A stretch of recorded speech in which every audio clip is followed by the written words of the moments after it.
Okay, so when we're listening to a story, we're paying attention to the pictures and we're paying attention to Miss Aisha's voice. And are we talking while I'm reading? No, we're not. We're sitting quietly and paying attention to the story. No, so I'm going to get started, so I need quiet starting now. Thank you.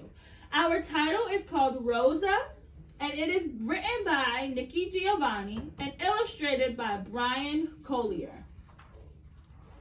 What does it mean? Who's the illustrator? The person who does what? The illustrator is the person who writes the story or draws the pictures? Write the story. Dante says write the stories. Carmelo says draw the picture. The illustrator draws the pictures, but the author writes the story. Our author is Nikki Giovanni, and our illustrator is Brian Collier. Thank you. Mrs. Parks was having a good day. Mother was getting over that. He's ruining it for us. I said there's no talking, and that includes singing. I'm going to start reading so your voices are off. Mother was getting over that touch of flu and was up this morning for breakfast at the table.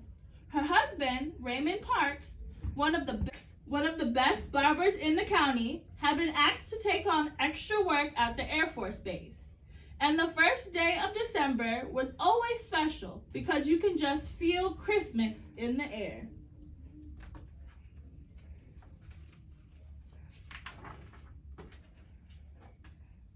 Everybody knew the alterations department would soon be very, very busy. Alterations department is where they make clothes. Mrs. Parks would laugh each year with the other seamstresses and say, "Those elves in the North Pole have nothing on us." So a seamstress is someone who makes the clothes. The women of Montgomery, both young and older, would come into their fancy holiday dresses and needed adjustments, or their Sunday suits and blouses that needed just a touch, a flower or some velvet trimming, or something to make the ladies look festive. Rosa Parks was the best seamstress. The needle and thread flew through her hands like the gold spinning from Rumpelstiltskin's loom. The other seamstresses would tease Rosa Parks and say she used magic. Rosa would laugh. "Not magic, just concentration," she would say. Some days she would skip lunch to be finished on time. Do we learn something that Rosa Parks is good at? Yes. What is she good at? Making clothes. Yeah, fixing clothes up. She's really good at that. And some of the friends say she used to use magic, but she says, no, it's not magic. It's just simple concentration, which I wish Carmelo would have right now. Yes. You don't get to hold on to things when you're sitting here. No, thank you. Give it to me, please. Miss Aisha, give us a point. This Thursday, they had gotten a bit of their schedule. "Why don't you go on home, Rosa?" said the supervisor. "I know your mother is feeling poorly, and you might want to look on her." The supervisor knew Rosa would stay until the work was done, but it was only December 1st. No need to push. Rosa appreciated that. Now she could get home early, and since Raymond would be working late, maybe she would surprise him with a meatloaf, his favorite. Who's Raymond again? Her husband. Thank you, Dante, or her husband. So fiddled means she's looking for her dime so that she would not have to ask for change. She fiddled in her pocket for the dime so that she would not have to ask for change. When she stepped up to drop her fare in, she was smiling in anticipation of the nice dinner she would make. As the evil custom, she then got off the bus and went to the back door to enter the bus from the rear. So the evil custom she's talking about is that when black people used to get on the bus, they would have to drop their change in, get back off the bus, and go to the back door of the bus so that they can just go to the back seat. They wouldn't even be able to cross after she dropped her change and go through the back door. She don't go to jail. We're gonna see.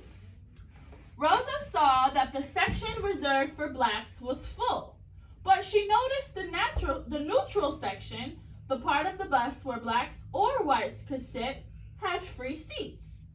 Keep reading. The left side of the aisle had 2 seats on the right side. A man was sitting next to the window. Rosa decided to sit next to him. She did not remember his name, but she knew his face. His son, Jimmy, came frequently to the NAACP Youth Council affairs. Carmelo, sit up in your bottom. 5, 4. This is not your living room.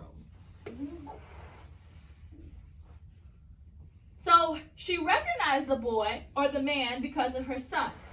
They exchanged pleasantries as the bus pulled away from the curb. Rosa settled her sewing bag and her purse near her knees, trying not to crowd Jimmy's father.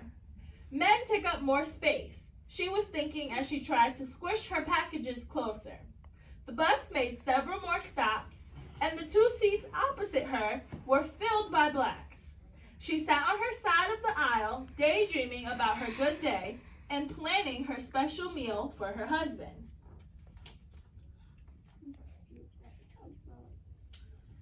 I said, give me those seats, the bus driver bellowed.